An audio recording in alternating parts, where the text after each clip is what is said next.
Mr. Hill. Today I'll be presenting to you the analyzation and what the author portrayed to us throughout Chapter 3 of Occupied America, A History of Chicano. The author was Rodolfo Acuna.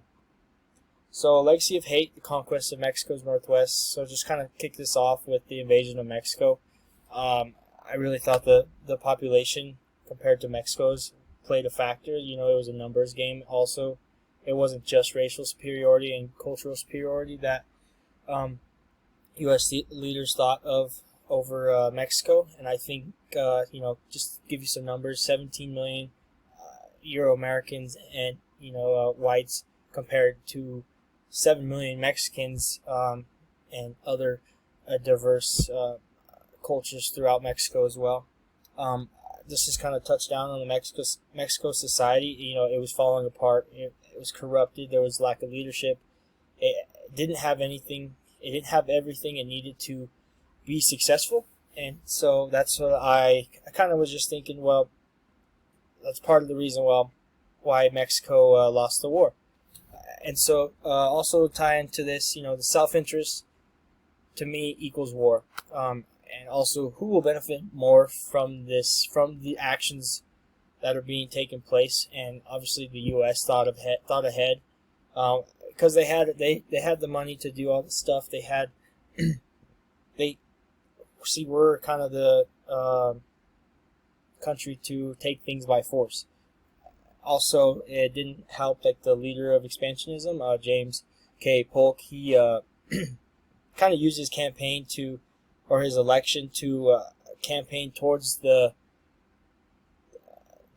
pave a way to national expansionism, in which kind of, I think he used that to his advantage, meaning expanding slavery and expanding trade. And I think all the plantation owners and the slave owners, all in the United States, they really took advantage of it and hopped on it right when he expressed that to them. Also, there was this dispute. Mexico always has disputes over the boundary, which actually eventually led to the declaration of war. This was something that was forced in a way because of the United States, because we were the aggressors in this war. So here it is, Unwarranted Aggression, History of Propaganda.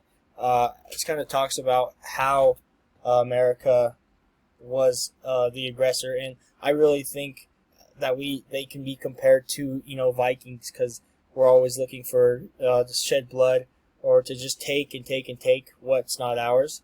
And so I think that definitely played a role in the Mexican-American War.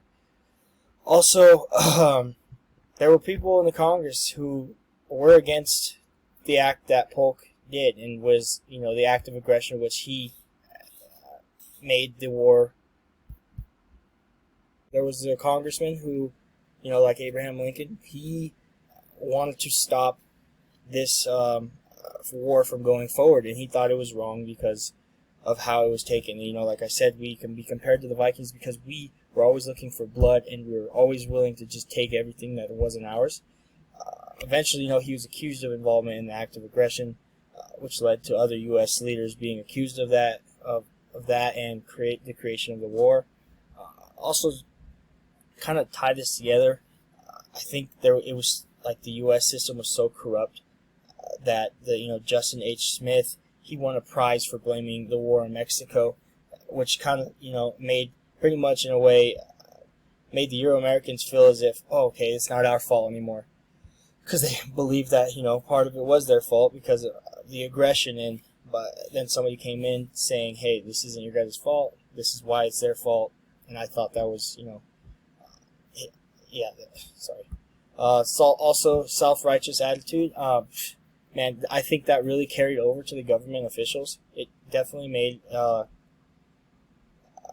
definitely influenced everybody throughout, not everybody, but people in the Congress and people as government officials to make further decisions later on. And that's what really influenced the decisions that were made later on in the future. So, the myth of nonviolent nation and peacemakers expose the violence of war.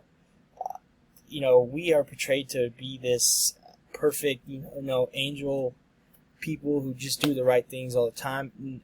No, that's not the way I see it, at least, and a lot of other people, because they paint the picture that the U.S. is so perfect when it comes to wars. And I'm not even just talking about this war. I'm just saying in general. For example, the Indian problem back in the 1830s and the 20s, we used everything by force. We took everything. We killed a lot of the Indians. So I'm just saying, like, the violence, and we made all wars violent. When we go into a war, we make it violent. The fuel for the war was, the things we talked about earlier, the cultural superiority, the racism, the anti-religion type beliefs. They use that to fuel their fire, and that's even used to this day from other countries, like Muslims. Just for example, we use that as fuel, and there was a lack of leadership and human decency. Honestly, they lacked human decency, the people who were volunteers, because they had no leaders, nobody to lead them to do the right thing. Peacemakers exposed the violence of war. War scars, they went beyond for Mexico. Mexico felt it even later on, even now, and it was just because of the racial superiority and the U.S. leaders that were in office. They made Mexico's life hell. So San Patricio Battalion and war crimes. This was the San Patricio Battalion.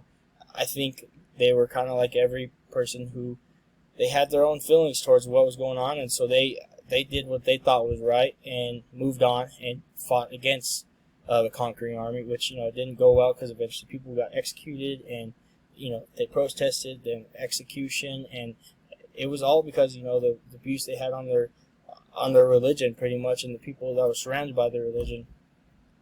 War crimes, I can compare it to the Native American massacres. There were so many where it was based off of just racial superiority and cultural superiority, and also just power-hungry men who were just wanting more land so they can make more money off of their slaves. To move on, the Mexicanos on the front line, the prosecution of the war. Mexicans' women's roles in the war. It's a little different now, but back then it was kind of something the culture developed, because they lacked in everything. They lacked in men, they lacked in equipment, they lacked in funds. So I think that really kind of formed the culture as from there on out. And because they served as pack meals and servers for the men during the war, and sometimes they even found themselves fighting. And I guess that just kind of shows how that culture was developed. Prosecution of the war, the government of Mexico City was beaten down. They weren't very, like I said earlier, they lacked everything. And I believe that's just kind of what, they weren't very smart with their decisions when it came to war, and that really made it tough on them. To just kind of show what they were about, the boys, heroes, warriors of Mexico. They showed no quit. They showed what the culture was about, and they weren't gonna let the racial superior, the racist, I should say, the whites or the Euro-Americans, they weren't gonna let them win their way. They were gonna win their own way, or not win, but do it their own way or die their own way. And for example, two boys, the 13 and 20-year-old jumped off the Mexican Chapel Hill, and they did it their way and not the Euro-Americans and whites' way. So let's just kind of top this off. The Treaty of Guadalupe and Hidalgo, and the deception. So the Treaty of Guadalupe, back then, treaty, we signed this, didn't really necessarily mean that's what was going to happen. And, Mexico didn't necessarily agree with a lot of the things, but also Mexico didn't really have a say, because they were, they lacked everything. They lacked funds. They didn't have an army. They had an army, but they were not well trained. And I think this war was also, kind of predetermined. Like, there was a plan on, hey, Mexico, regardless, we're going to take whatever you guys have. And, to the Americans, I think after a minute, they just kind of were like, all right, no more fighting, or no more territory, because if there's more territory, then we need to fight more. And the Mexicans were not just going to give it up. Just kind of finish it off, the deception. U.S. deletes article, Mexicans retaliate. So that being said, they were just talking about how the U.S. kind of took everything away, what they said they were going to do, and just stopped it. And then, oh, excuse my dogs. And so Mexicans thought, oh, hey, this is not what we want.